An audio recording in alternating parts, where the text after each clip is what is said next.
Here's a shocking truth. The brains of introverts and extroverts are wired completely differently.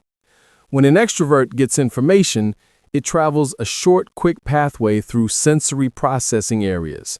But for an introvert, that information travels a longer, more complex pathway through areas of long-term memory and planning. This is the scientific reason why sometimes you feel like you're talking to a brick wall. You ask a question with enthusiasm, but only get a short answer back. You try to be funny, but they just give a quiet smile. That awkward feeling when you're trying your best to connect but only get empty space in return is the biggest barrier when you don't know how to communicate for deeper connections with the world of introverts. In the next 12 minutes, I will give you 5 master keys to unlock their rich inner world, turning awkward silence into meaningful conversation. This is your guide to exploring the world of introverts and building real connections. Stay until the end because the 5th secret will change how you organize your get-togethers forever. 1. The scuba diver strategy, not the surfer. To understand introvert psychology, you have to know that they despise superficiality. I once tried to befriend a talented but extremely quiet colleague. Every time I saw him in the break room, I'd ask generic questions. Good weekend? How's it going? All I got back were one-word answers like, fine, okay. I thought he didn't like me, but the truth was, I was inviting him to go surfing when he was a professional scuba diver. Here is the specific, actionable tip for you. Skip the meaningless small talk. Ask a deep, specific question that shows you've been paying attention. Instead of, how was your weekend? Try, I saw you were reading a book on topic X. What did you find most interesting about it? Why does it work? Introverts live in a world of ideas and depth. Small talk is like pebbles skipping across the surface of their calm lake. It's a minor annoyance. But a deep question is like handing them scuba gear and saying, I know there's a whole world down there. Would you be willing to show me? The contrast. Wrong. Nice weather, huh? A surfer question. Right. There's a unique aspect of the project you're working on regarding detail X. Where did that idea come from? A scuba diver question. 2. The power of the 3-second pause. This is one of the most critical ways to avoid communication mistakes with introverts. My embarrassing memory is from a coffee chat with an introverted friend. I asked her a big question about her future plans. She went silent to think, and my extroverted brain panicked. I thought I had asked a stupid question, and I rushed to fill the silence. Oh, never mind, that's too hard. Let's talk about something else. I steamrolled a beautiful idea that was just about to bloom. The specific, actionable tip. After you ask a question and the introvert goes silent, do one thing. Count to 3 in your head. 1, 2, 3. Do not say a word. Give them space. Why does it work? To an extrovert, a pause is a problem. To an introvert, a pause is a process. That's when the long information pathway in their brain is firing up. They are accessing data, analyzing, and forming a well-thought-out answer. Interrupting them is like unplugging a computer while it's processing a critical task. The contrast. Wrong, seeing silence and immediately filling it with more talk. Right, treating silence as a sign of thinking, not rejection. Cherish it. 3. Provide an escape route with writing. To create the most comfortable space, remember that many introverts are better writers than they are speakers. I once tried to run a live brainstorming meeting to get ideas for a project. The result was that the extroverts dominated the airwaves while the introverted members contributed almost nothing. I was disappointed. But 2 hours later, one of the quietest members sent a 2-page email analyzing the entire problem and proposing a genius solution. The specific, actionable tip for you. After a meeting or a conversation, always open a channel for written communication. Say this was what we discussed.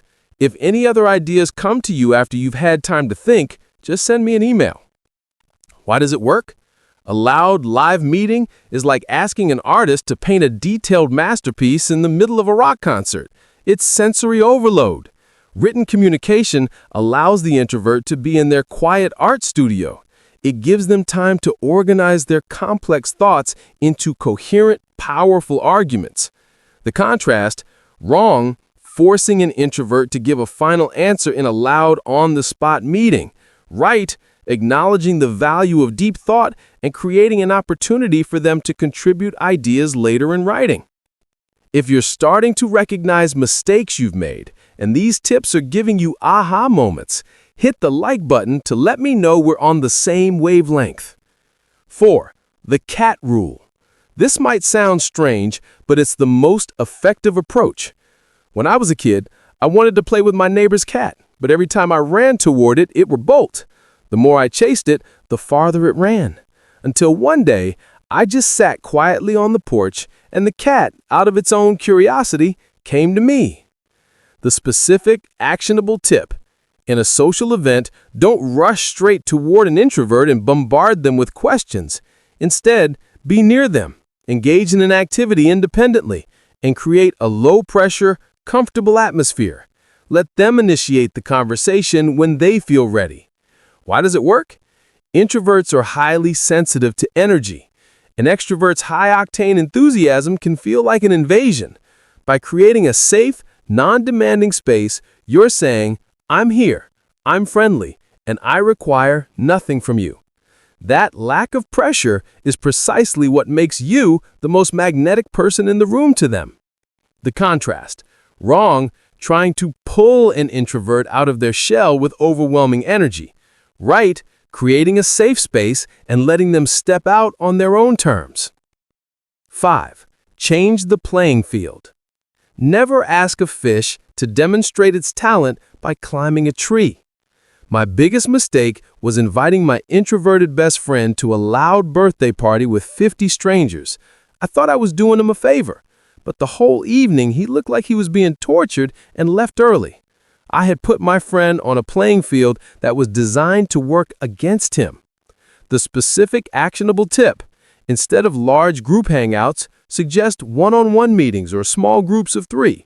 Instead of loud bars, choose a quiet coffee shop, a walk in the park, or a movie night at home.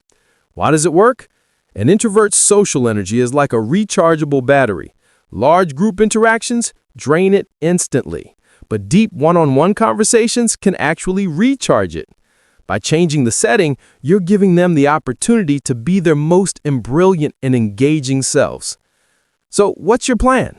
5 steps to build a bridge to the world of introverts. 1. Be a scuba diver, not a surfer. 2. Master the 3-second pause. 3. Provide the escape route with writing. 4. Apply the cat rule. And 5. Always change the playing field. This is your complete map on how to communicate for deeper connections with the world of introverts. My challenge to you is this. In the next week, identify one introvert in your life, a coworker, a friend, a family member, and apply just one technique, the 3-second pause. After you ask them a question, fight the urge to fill the void. It will feel incredibly unnatural. Your extroverted brain will scream, "Say something!" Fight it. That initial discomfort is the feeling of a bridge being built. Now, when you face a quiet person, you no longer see a wall. You see a door waiting to be unlocked. You hold the keys to exploring the world of introverts. A question for both sides. For the introverts watching, what's the biggest mistake people make when talking to you? And for the extroverts, what's your biggest challenge when talking to them? Share in the comments. And if you want to keep breaking down communication barriers, hit subscribe. Next week's video, The Art of Influencing, 5 ways to persuade without arguing. Remember, break limits every day.